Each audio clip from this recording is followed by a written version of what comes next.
So, for lab one, the purpose was to solve for the amount of excess charge on the tape. This was basically putting two tapes together, tearing them apart to charge them, and then having one above the other so that they can be like repulsed and one can be floating.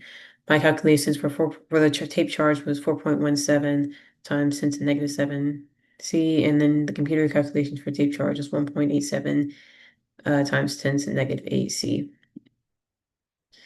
So fundamental principles, Coulomb's law, where K is where the variables are outlined here. This is basically to determine the force between two charged particles and is used in this experiment.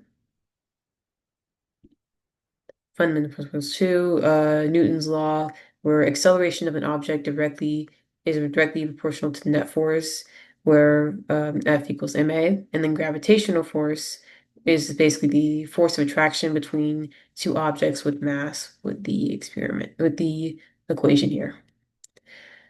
So for the initial conditions, the tape mass was 2 times 10 to negative 4 kg.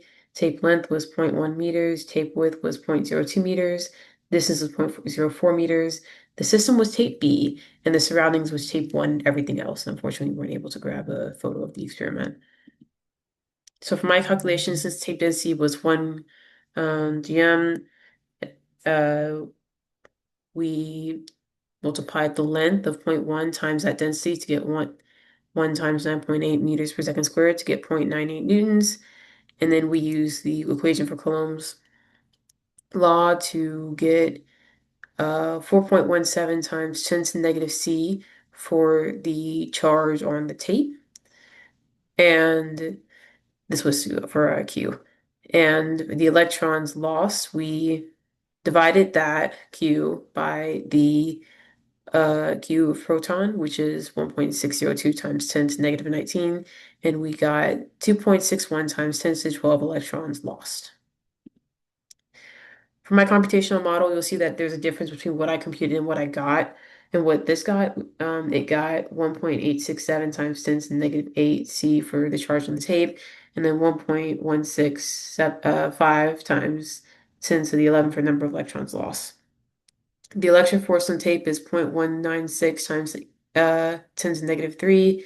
Electric field on tape B due to tape A is 0.105 times 10 to the fifth. And you can see us using the gravitational force equation right here for mass times 9.8 times the vector, and then finding the magnitude in order to find r hat, and then defining the electric field here with the tape A magnitude, which is the magnitude of tape A, and then r hat A. Ultimately, we were able to get something entirely different, which I would liken to the fact that gravitational the gravity was not constant in the in this equation versus the others that I used in like my actual written equation. So for the model, some similarities and differences was that it treated each point as a point charge at the center, and then we assumed that our measurement of distance being 0.04 meters was accurate. The computation model, each tape is a single point charge with each equal charge, and it ignores edge effects and spread of charge, which is why there's a slight difference between what I got and what the computer got.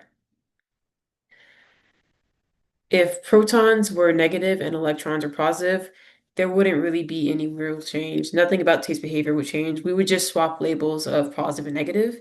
It's in, and why should you minimize contact with charged tapes? That's because the excess charge will spill into your hands and other objects. It discharges the tapes and it weakens the force.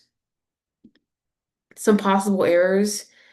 The measurements might not have been accurate. I believe we got 0.04 meters one time. We measured again, got 0.03. We were touching the tape a lot because we didn't get it right the first time, so we had to redo it. And that might have let the charge leak into the hands. And the charge might not actually sit at the tape sensor like we were assuming in order for this experiment to work.